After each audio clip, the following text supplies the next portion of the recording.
It's just a little bonus shot here. I thought I would show you what the ship looks like next to the 1/1000 scale USS Reliant,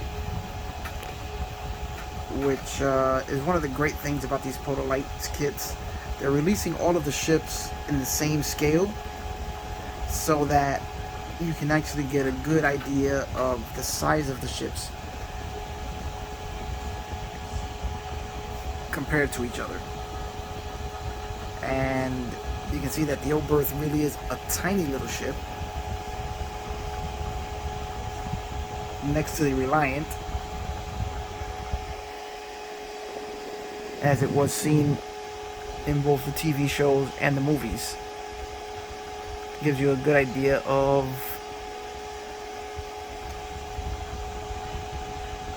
what they were actually depicting on the screen.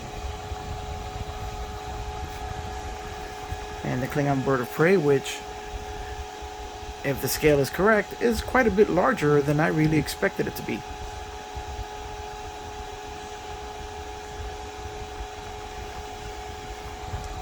The Reliant is a kit that I built a while back. Another one of these that has the entire ship covered in decals, which I really love the look, but it is a lot of work. So I guess Polar Lights is continuing that tradition with these newer kits,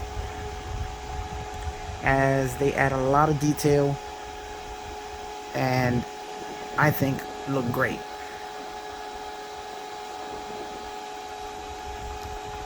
I will be adding to the 1/1000 fleet, as there is a refit Enterprise in the works for the future, a future build, and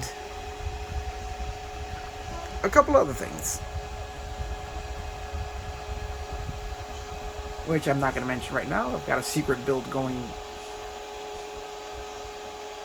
for a buddy of mine, and it's going to be really interesting. And once I receive the 1/1000 scale Enterprise, I will be doing a complete Wrath of Khan battle damage set with real battle damage. Polar Lights does have a decal set of battle damage that comes with the kit, but I will be actually